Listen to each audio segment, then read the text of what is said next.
24/7, 365. The fantasy season never dies. Welcome to Every Day is Draft Day. Presented by Champions Round.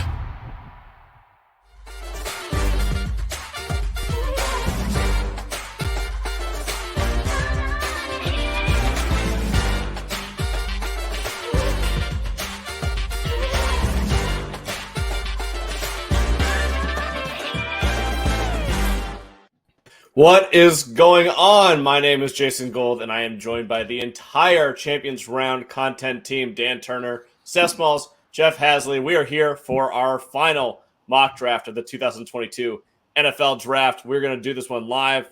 If you watched last week, we did a similar one. We switched up who's picking for whom so that people aren't picking for their own teams. Let's spice it up a bit. I cannot wait to see where we end up. Jeff, you're on the clock. You have the first pick. You are the Jacksonville Jaguars. You are Trent Baalke. Let's see what Trent Baalke wants to do at number one and hopefully not make too much of a fool of himself.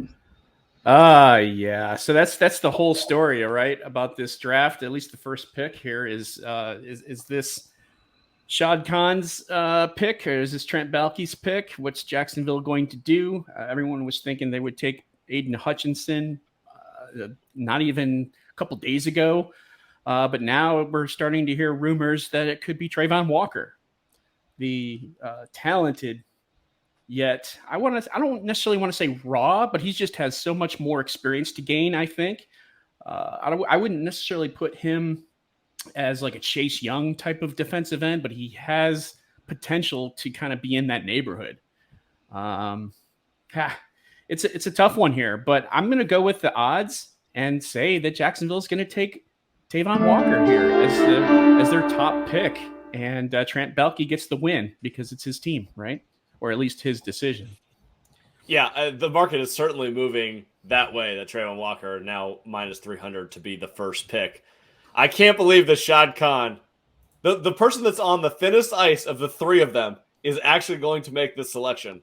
Does anyone else find that completely shocking? It's pretty I think it's funny. a win-win, though, for them, because he either does well and probably still maybe loses his job, or he screws it up and loses his job. Like, I don't think there's many options that come out of it, so you might as well just give him the free reign. Yikes. I mean, you only have the number one pick so many times. Just say, I don't care. This guy's going to get fired. Let him make the pick anyways. Might as well. That's so wild. Whatever. Screw it. Who cares? We already have Trevor Lawrence. All right. I'm up. I have the number 2 pick. I'm the Detroit Lions, and all of a sudden, Aiden Hutchinson is sitting there for me to select. I'm not doing it.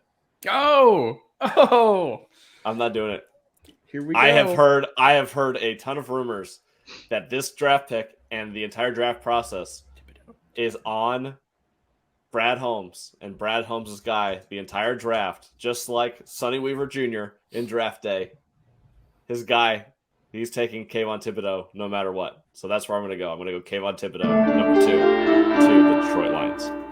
How about that? Wow. That's shaking up the draft a little bit. And you know what? We already know that anything can happen. And it's stuff like this. It's going to make the NFL draft just so much enjoyable as far as watching it as a fan. The question for the Lions is not whether or not I think that Brad Holmes thinks that Kayvon Thibodeau is the best defensive end in the draft. I actually think that he thinks that's true. My question is, can you pass up in the state of Michigan with Dan Campbell, who wants Aiden Hutchinson, and the Ford family, who's going to want to take a Michigan player? Does he have enough clout to make that happen, to pass on Hutchinson if he's there? I don't know the answer to that. Now it's going to be interesting to see how far he falls and which team says, you know what, we're gonna change our original scheduled plan and take Hutchinson. But Bo Callahan. Interesting. Exactly. We're getting our own draft day. What's wrong with Callahan? All right, so Dan. No one went to Aiden Hutchinson's birthday party. Yeah, That's what it is. Oh my god, I can't wait to watch. I'm definitely gonna watch that movie tonight. It's a yearly tradition. And the movie stinks. but God It's doesn't get you in awful. the mood for the draft. It is the worst, but It's a so movie good. about David Gettleman. Like that's how David I Gettleman. kind of like ended it. up this I like that movie. Maybe No, I'm in the Fun movie. minority. It's a fun movie. I love that movie, but it's also objectively a terrible movie. Yeah. Fair enough. All right, Dan Turner, you have the third pick. You are the Houston Texans. You're Nick Casario here. The draft odds would suggest, as Steph kind of pseudo broke the news yesterday, Derek Stingley plus 200 to be the third pick here, ahead of Sauce Gardner, ahead of an offensive lineman. Is that the direction do you go? Or with Hutchinson on the board, do we go that route? Yeah, I don't think with the way the board is right now, I'm going to take either Sauce or Stingley. I think that if the Texans were presented with this opportunity, they really wouldn't care if anyone went to his birthday party or not. They're taking Aiden Hutchinson here at number 3, and thank you for doing that. You know, he can pair with Jonathan Grenard. You know, they lost J.J. Watt, so they really need to restock that defensive line, and to have Hutchinson vault them at 3 when he, you know, everyone was saying he was number 1, you know, even a couple of days ago, would be awesome for them. So Hutchinson is the pick here, and thank you very much. All righty. That means that Steph is on the clock with the New York Jets. Joe Douglas is first of 2 picks in the top 10. Got a lot of offensive linemen. I know that every beat writer in New York has said 2 things over the last week. They're not taking a quarterback at 4, and now the rumor is they're going to take Jermaine Johnson at 4. I don't know how much I believe either of those things. What do you think is going to happen if that board breaks this way? It's interesting because here I would have maybe gone with I was gonna go like Thibodeau or Walker, but that obviously is not an option now. So with this board, I think they're gonna take Ahmad Gardner, and I hate it, and I don't want that for me, and I hate that journey for Gardner. God bless you on your way to the New York Jets. But we'll go Ahmad Gardner here. I think he would be the next to go. I don't know if they're the franchise that would be, I don't want to say ballsy, but that's the word that's coming to mind, to take a Stingley. But let's go Ahmad Gardner. All right. I think that's an interesting pick. I could definitely see it if the board breaks this way for sure. I'd be interested to see if they also go offensive lineman here. I do not think that they're the team that would take Stingley over Gardner. I think that would be the Texans, or potentially who's next on the board, which, Jeff, you have the pick. This is Steph's New York Giants. I actually don't know if it's Steph's team because all she does is hate on them so much, but she does secretly have a No, love for I have them. my Eli Manning ball. Saquon's behind me. It is what it is. Steph, I hope I do this pick right for you here. Yeah, and please. let's just talk real quick, though, that we have all 3 offensive tackles still on the board. So now the question is, I think in this situation, the Giants are going to take an offensive tackle, right? The question is which one?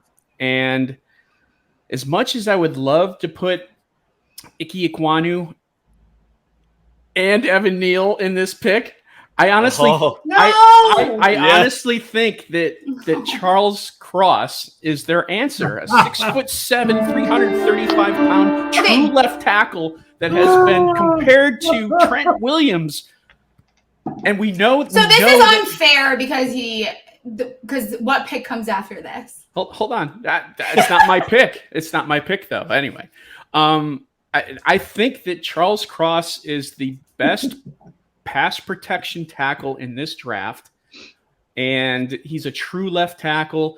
Evan Neal is quite the specimen, just like Penei Sewell was last year. It might take him a little bit of time to get going.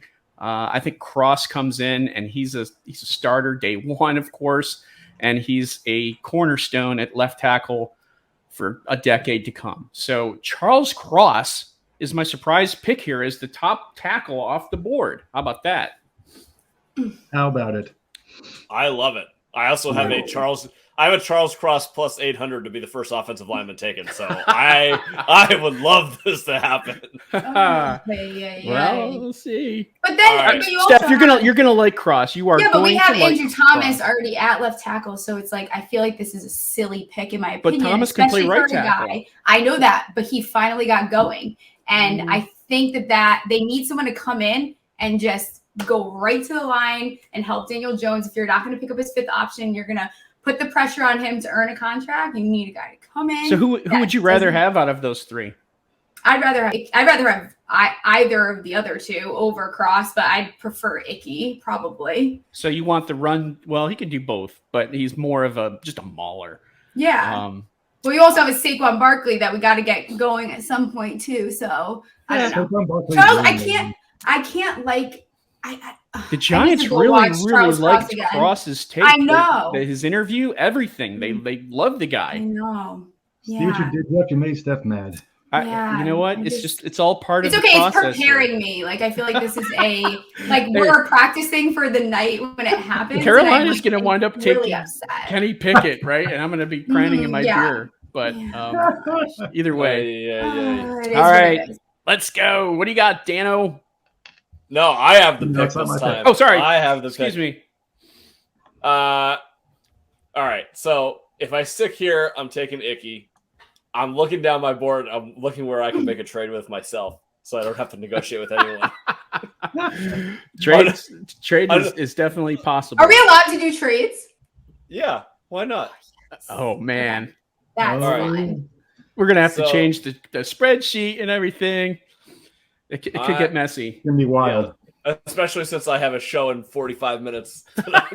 I have my Beat the Champs League in 45 minutes that I can't auto draft, so we got to get out of here in time. So I'll expedite the process then. No trade. We'll nix the trade. No trades. No trade. All right. Well, no trade here. If we figure out one later, that's fine. I'm gonna go Icky right here. I think that if Carolina sticks at 6, they'll take whatever they consider to be the best offensive lineman on the board. I don't know that there's a really good trade partner for them at 6. No one needs to get that high to go get a player. So what if Minnesota wanted a corner? Yeah, I get it. I was actually looking at that because Steph has 12. If 12 to 6 to get Stingley, like that makes sense. But you got to think about the Vikings' new GM comes from a school where you don't really trade up. This is not something that they do. So I don't. That's a little dicey. So I'm just going to take Icky here. And we can move on to the 7th pick, which is Dan with the New York Giants. So I anticipate a lot of spice and probably some spite pick here. Well, be careful because I have the Eagles. That's fine. That's funny. You're going to ruin the Eagles pick no matter what you do, so whatever. No, I won't. So in this situation, the Giants aren't going to pick up Daniel Jones' 5th-year option because don't do it, dude. Seriously, it's not even. Don't do it. Literally, don't. Isn't that good of a quarterback? Don't do it. So you have a new regime. No. To go pick 7. Every quarterback still on the board. I got to do it. I got to do it. No, I'm Jason. not going to do it. Don't, Jason. All right. So in reality, they're not going to pick a quarterback. This is the same guy who wanted 2 receivers for the Chiefs. I did. Okay. So in all seriousness, if the board goes this way, I think that they get a piece for their defense. I think, with the new defensive coordinator coming in, I think they need to rebuild that. And in this situation, I will go ahead and take Derek Stingley from the Giants. I think it can be a really good number 1 corner for them as they begin to rebuild their secondary. And with Sauce off the board, I think, they can go with him and work out. So I think that they take Stingley here. That's a wonderful selection. Steph, if you're mad at getting Derek Stingley at 7, I can't help I'm you. Okay with that. Okay. I will allow it. All right. Good. So you're up 8. Atlanta, a team that has been rumored to take a wide receiver the entire time, which means they're not going to take a wide receiver. Mm-hmm. You want to know who they're going to take? A wide receiver. Yes. No, they're going to take Malik Willis because there is no way that he falls to 8 and this team doesn't take a quarterback unless their plan is to trade back. Atlanta is not going to be good next year, no matter who they take here, who they take later. I think that they plan for the future. You have him come in. He can sit behind a quote-unquote vet, and you potentially get a generational guy after you just sent off yours. But Atlanta needs a quarterback. Marcus Mariota is not the answer, and I don't think they'll have the option later on to grab one. Steph, be very, very careful with your Marcus Mariota slander. This is. I love him. I love him. He's just not like the answer. No, I get it. I hope that he is, but I mean, they got to give give him someone to throw the ball to other than Kyle Pitts. So probably going to be a bad year there. I don't hate the idea of them taking quarterback here. My personal opinion is I think that they'll probably take a quarterback in round 2, take a shot on like a Corral, Ritter, Howell if someone's there. But I could see it. I mean, they've been really quiet this entire time. Does anyone really know what Atlanta's going to do? I haven't heard. They could do anything. Yeah, they can go any direction. So we'll. And how does a wide receiver really benefit them right now? It doesn't. You're just replacing. It doesn't. You're just replacing Ridley, basically. I think you can make an argument for like Jermaine Johnson is a little bit tempting here, but a little early for my liking. Thibodeau, if he were to fall, I think they could jump on. You could see I think Kyle Hamilton could maybe go right here. But Atlanta's one of those teams. They have been very, very quiet. All right, that brings us to number 9, Seattle Seahawks. Jeff, you get to play John Schneider here. The Seahawks are notorious from doing random crap in the first round. So I think anything can be expected from the Seattle Seahawks here at 9. I think they take advantage of how the board is falling to them, and they go with Evan Neal. They could use a tackle for sure, and he is absolutely in their lap. And in the interest of Jason, you needing this to be over with fairly quickly, I'm just going to say Seattle, Evan Neal, that's the pick. All right. I like that. I honestly didn't realize he was there because he would have been gone at this point. I totally forgot that he was still there. I probably would have taken him for Atlanta, but continue.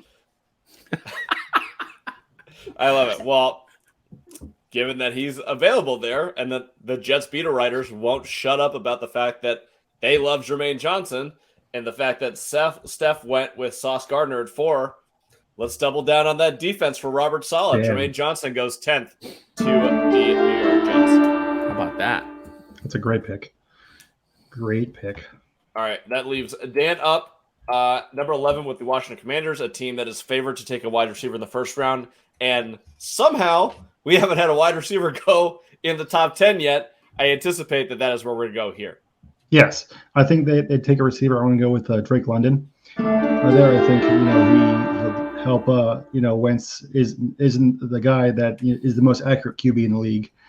So I think having that big target for Wentz will be, and whoever comes after Wentz, because let's be honest, Wentz is sticking around very long in Washington. I think it'll be good and as good insurance in case they can't come to a deal with McLaurin as well. So all right, so Washington somehow gets the number 1 wide receiver on the board. I wouldn't be surprised if it's London. I know that they definitely like the 2 Ohio State wide receivers. So if all 3 are there, maybe an interesting decision for them to make. Steph, you are up at number 12 with the Minnesota Vikings.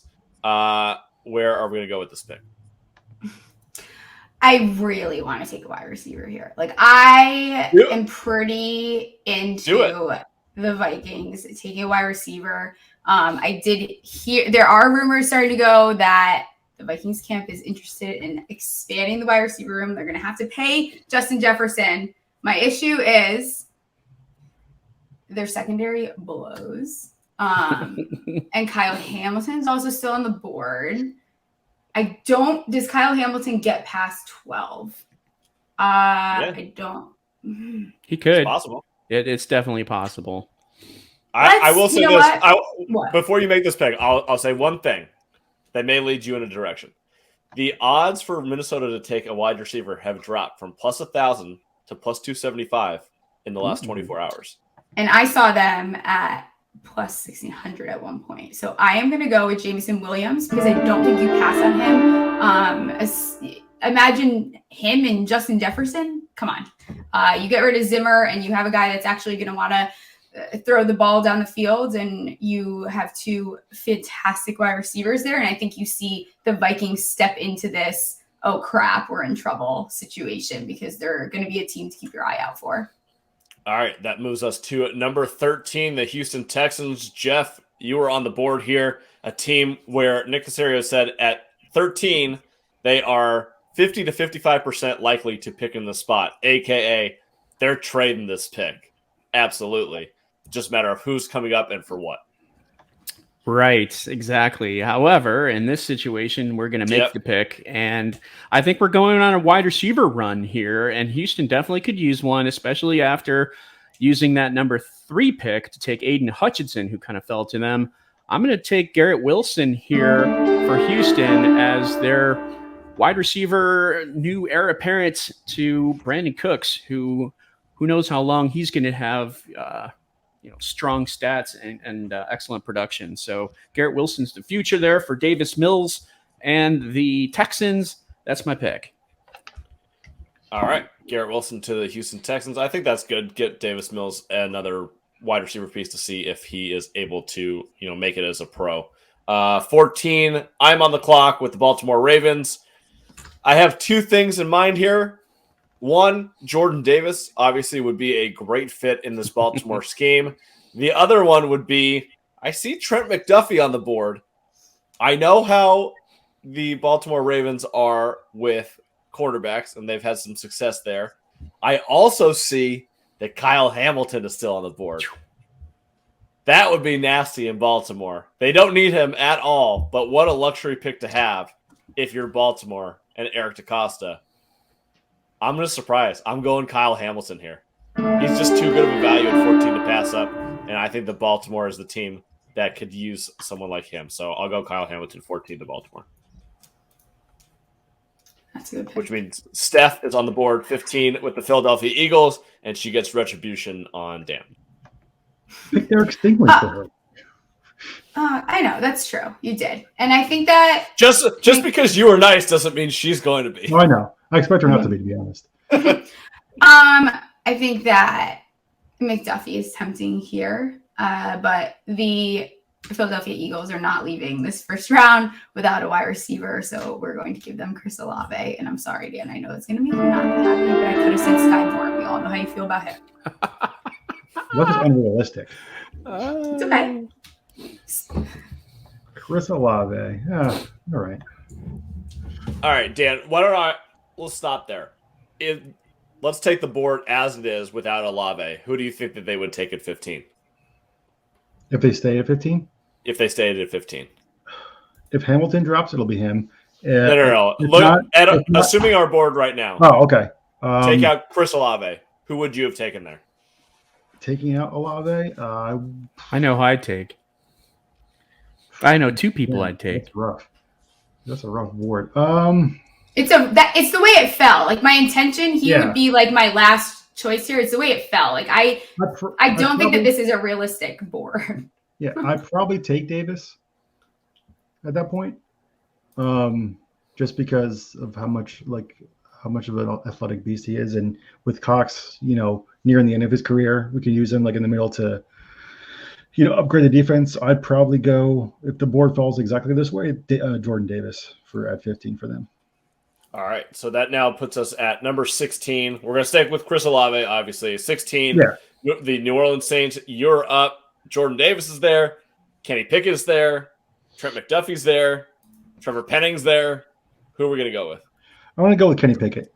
I think the Saints need a quarterback, and he's after Willis. I think he's a top quarterback on most people's boards. So, match need and the guy that's there. So give him Kenny.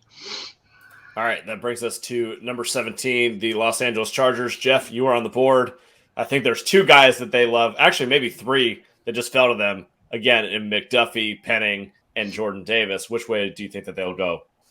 So I actually almost wanted to have Chris Olave fall here to the Chargers, but he did not. So I think we're going to go with the best, strongest cornerback on the board, and that's Trent McDuffie. And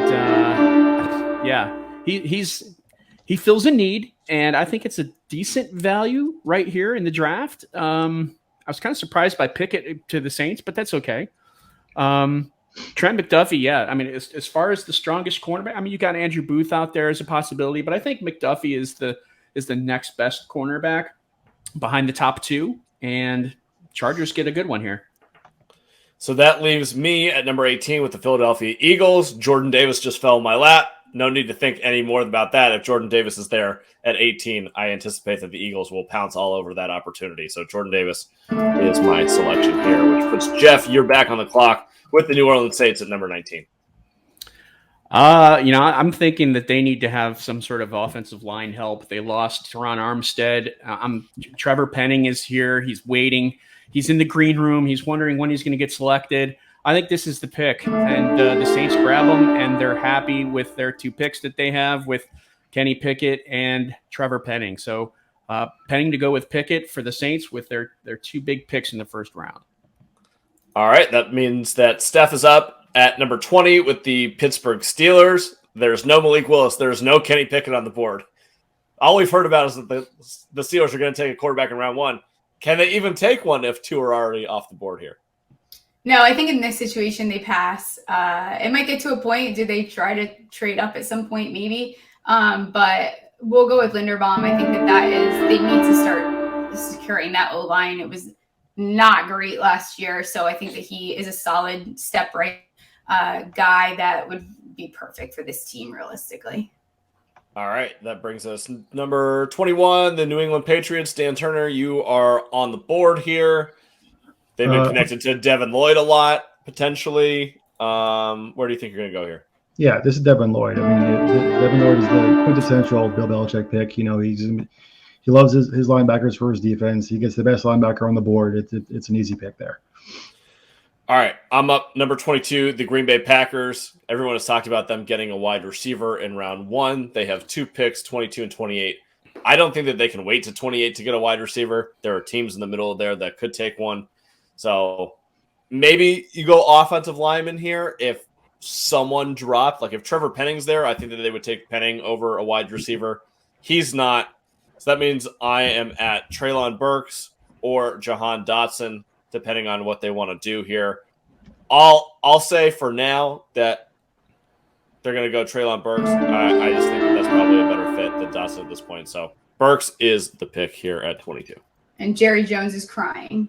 Yes. Dan, you're back up on the board. Number 23, the Arizona Cardinals, a team that needs help along the offensive, defensive lines, maybe a linebacker. I mean, they could go a lot of different directions here, including even wide receiver. Right. So in this situation with how the board's fallen, I'm going to go ahead and take the best interior offensive lineman on the board with Zion Johnson for Arizona. I think, they'll definitely help. It'll help if Kyler stays. They need to revamp it. So getting him there, I think would be a good pick for them. All right. I actually think that pick is great, and I have bet Zion Johnson minus 300 to be a top 32 pick in the draft. I think that's an absolute stone-cold lock, and I think that 23 is a really, really good landing spot for him. Steph, 24, the Dallas Cowboys. Given the fact that you're a Giants fan, I am very interested to see what you want to do for the Cowboys here. Yeah, I don't love – this is like probably the Cowboys' worst nightmare a little bit here as far as things have fallen. I probably would have gone as Zion Johnson if Treylon Burks was not off the board. Then you could talk about Linderbaum. He's also off the board. I don't know that any of these wide receivers are going to be enticing enough.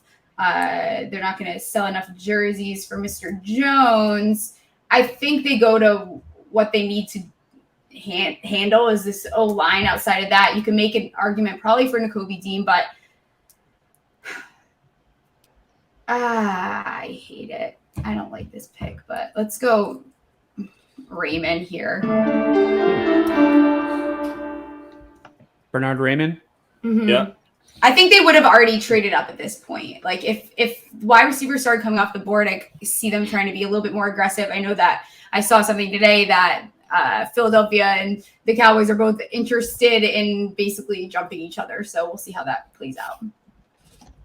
Yeah, the Cowboys rumor about how high they want to get up. They said top 14. I anticipate that it's higher than that. I have no idea who they want, but it would be pretty interesting to see them jump up. I mean, that's a lot of draft capital to get from 24 into the top, 14 picks. Yeah.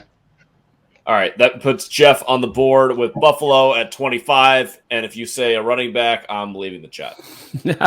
No, I'm not. I'm not going running back here. I'm not even going to go wide receiver, even though that's a popular pick for a destination for a wide receiver. But I think that Buffalo is in the market for a run-stopping nose tackle type of player, and I'm either looking at Travis Jones or perhaps Devontae Wyatt. if it wasn't for the combine, I wouldn't really be this high on Wyatt, in my opinion. And I had Jones higher than him earlier before that, but the combine, he just came out and did wonders. Plus, I think he also is a little bit better of a pass rusher than Jones. So I think that's kind of what Buffalo would like to put their money into. Let's go with Devontae Wyatt here for Buffalo as their run stopper who can also do some damage rushing the quarterback. I like that pick, and I wouldn't be surprised to see them go defense here for sure. I think Wyatt would be a good play. I think that a cornerback is also potentially in play here. Maybe a safety, Jackson Hill, because Jordan Poyer only has 1 year left on his contract. So definitely think it's going to end up being defense, which if you're looking in the market right now, they are favored to take an offensive player. May want to sprinkle some on the Bills to take a defensive player with their first pick. All right, I have 26 here with Tennessee, a team that obviously kind of in the quarterback market, but like maybe not really. I definitely think that this could be a spot for Kenny Pickett or Desmond Ridder. However, given the board and given the movement I've seen in the market with the cornerbacks, I think that Tennessee has a unique opportunity to address their secondary, which was absolutely terrible last year. So that puts me at, do I want to go Jackson Hill, Andrew Booth, Kyrie Elam? I think that I'm going to go with Andrew Booth here, Tennessee at 26. It's decent. I can see that. I like it. All right, so that puts us, Dan, you're up 27 with the Tampa Bay Buccaneers, who have been heavily rumored to go offensive line in this draft, but also could use a couple of other positions. Yeah, so the Bucs lost a lot in offensive line. You know, Marpet retired, Alex Kappa left, and Ryan Jensen is around. But I'm gonna go with Tyler Smith here. I think that he can go to guard first, and then if they needed him to go to tackle, he can do that as well. So I think he can, play all along the line there for them, and definitely help keep Tom Brady upright. All right. Yeah, I like that one. I think Tyler Smith or potentially Kenyon Green, depending on if they want to go tackle or interior offensive line here, those would definitely be in play given how the board has dropped to this point. All right, 28, Green Bay, Steph. They already have their wide receiver. Where else do you think that they need to make an addition? We're going to go with Travis Jones. I think Wyatt's off the board. Let's just beef up that defense with an immediate player, impact player. I really think Travis Jones is going in the first round, and I think this is the perfect place for him given the way everything looks. Yeah. I don't like it. I'm trying to look what's left. That's a good pick. That's a good pick. No, that fits for them too. Mm-hmm. All right, so that puts us 29 and 30, Kansas City back-to-back. Jeff, you have my infamous number 29 draft slot from last time. Who are you going to take at 29? So I think that both of these picks will be I think one will be wide receiver and the other one will be a corner. The question is which one will they take first? Doesn't really matter because they have them back-to-back. And plus they also could move up and get their wide receiver of choice if they really wanted to. But the way this is falling, I think that Jahan Dotson is the pick here to go with the Chiefs offense. I think he fits a decent role there. Might need a little bit of development work and as far as like bulking up and being a little bit bigger of a receiver for them. But ultimately, I think he's the type of wide receiver that would be good for the Chiefs, good for Mahomes, good in that offense. It just might take a little bit of time for him to get going, which is good news for those who have Juju Smith-Schuster in dynasty leagues. So Jahan Dotson there is my pick. I'm curious to see where you're going. Yeah, so we'll see what happens tomorrow night, but I think that I've come off the Sky Moore thing a little bit. Would you take Dotson over Moore? No, I wouldn't, but what I think doesn't matter. I'm just trying to read the market at this point. I think Dotson's a good fit there at 29. I think that the Chiefs are going to go three directions. Wide receiver, potentially one of them. Definitely someone in the secondary. And then I've heard that they're really high on Mafe from Minnesota, and that could be one of the picks here. So I would not be surprised to see them go defense at 29 and 30 and go for who I'm going to pick here and Mafe. But my pick here is Daxton Hill, who I think is going to be a great fit for Kansas City, and I'm fairly convinced that if he gets to them at 29, he would actually be the first selection at 29. So give me Dax Hill, and we have 31 with Dan select for the Super Bowl runner-up, the Bengals. All right, so the Bengals need much help in their secondary, especially, everyone like Eli Apple, got toasted in the playoffs. So I'm going to go ahead and take the best corner left on the board with Kaiir Elam. And you start from day one. He shores up that secondary a little bit and lets them go in a different direction later on in the draft. I love that pick. And I was about to say, as I finished 30, I hope that the Bengals go cornerback here because it makes way too much sense. And I would be actively mad at them if they did not go Dax Hill, Elam, or Kyler Gordon. Yeah, I was going to take Hill if he was there, but you took him. So it was either Hill or Elam. So whichever one you didn't take. Absolutely. I think that's a perfect spot for Elam to land. All right, that leaves us with Steph, the last pick, but certainly not the least, the Detroit Lions. Is this a quarterback coming in at the end of the draft, or are we going to go a little different direction here? Well, I'm very tempted. I feel like I've been a little spicy during this, so I will maybe not do that. Matt Corral is tempting here. I think, again, the Lions are in a really good place at 32 to pick up a quarterback, whoever fell to them. I think that they know that a Ritter is probably not going to make it past Seattle in the second round, should that end up even being the case. And then, they can sit behind Goff, can pick up a fifth-year option a little bit cheaper. I'm going to go Nakobe Dean, though. And I know that they added some linebackers. I get it. But this gives them a young, impactful player right off the bat.